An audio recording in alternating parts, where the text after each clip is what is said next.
নমস্কাৰ কুকিজ কিটচেনলৈ মই আপোনালোক সকলোকে স্বাগতম জনাইছোঁ। প্ৰায়ে মোক মানুহে সোধে যে প্ৰেছাৰ কুকাৰত কেক কেনেদৰে বনাব পাৰি আৰু যি ইমান সফট হয়। মই কেক সদায় প্ৰেছাৰ কুকাৰতে বনাওঁ আৰু ই খাবলৈ খুবেই ভাল হয় আৰু সফট হয়। আৰু তেওঁলোকে কেতিয়াবা কয় যে তেওঁলোকৰ কেকটো নুফুলে বা টান হয়। সেয়ে মই আজি ভাবিলোঁ এটা ভিডিঅ' বনাওঁ যাৰ সহায়তে আপোনালোকক মই প্ৰেছাৰ কুকাৰত সফট কেক বনোৱাৰ সহজ পদ্ধতিটো বৰ্ণনা কৰিব পাৰিম। আহকচোন চাওঁ কেকটো মই কেনেদৰে বনাওঁ।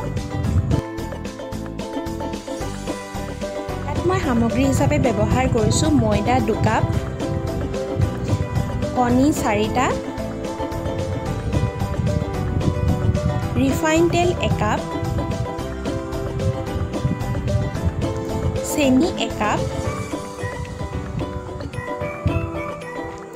আৰু নিমখ অকণমান 1 চামুচৰ 4ভাগৰ 1ভাগ, লগতে বেকিং পাউডাৰ 1 চামুচ। প্ৰথমে মই 4টা কণী ভাঙি লৈছোঁ।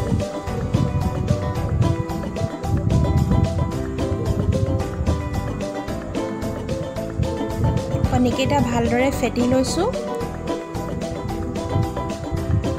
এতিয়া মই ইয়াত 1 কাপ চেনি মিহলি কৰিছোঁ আৰু চেনিখিনিৰ সৈতে ভালদৰে কণীখিনি মই ফেটি ল'ম। ইয়াৰ লগতে মই নিমখো অকণমান যোগ কৰিছোঁ।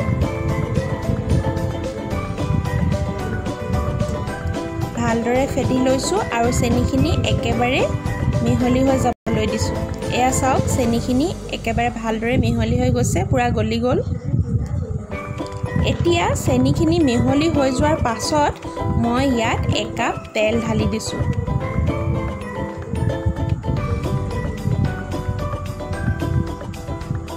ভালদৰে মিহলি কৰি লৈছোঁ।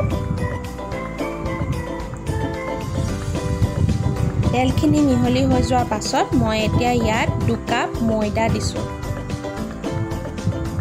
ইয়াৰ লগতে মই 1 চামুচ বেকিং পাউডাৰ যোগ কৰিছোঁ।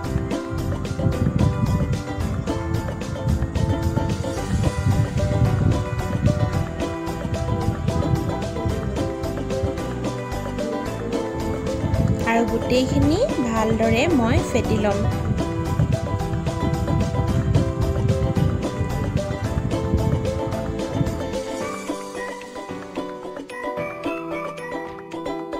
এয়া মোৰ কেক ফেটি হৈ গ'ল। এতিয়া মই ইয়াক 15 মিনিটৰ বাবে ঢাকি থৈছোঁ।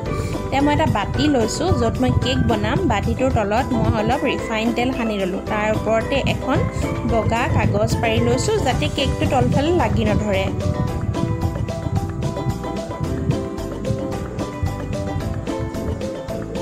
এতিয়া মই কেকৰ বেটাৰখিনি ইয়াত ঢালি দিছোঁ।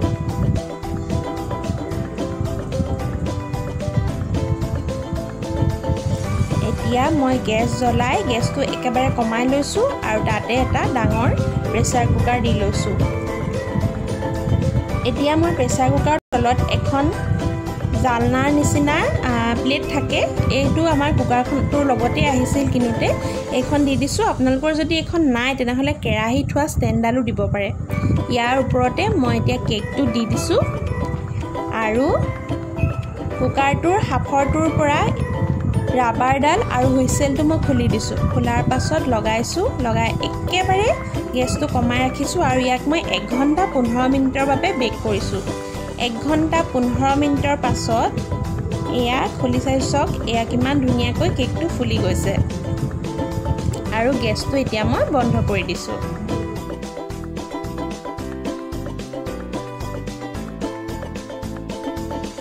এয়া চাওক আমাৰ কেক খাব পৰা হৈ গ'ল। চাওকচোন কিমান ধুনীয়া লাগিছে আৰু কিমান ধুনীয়াকৈ ফুলিছে। আচলতে কেক বনাওঁতে কেতিয়াবা পদ্ধতিটো ভুল হোৱাৰ বাবেও কেকটো নুফুলে আৰু টান হয়। এইটো প্ৰপ'ৰ্শ্যনত আপোনালোকে বনাই চাব, কেক নিশ্চয় ভাল হ'ব। আৰু এয়া চাওক কেকটোৰ মাজটো মই কাটি দেখুৱাইছোঁ কিমান ধুনীয়াকৈ ফুলিছে চাওক আৰু চফ্টটো হৈছে।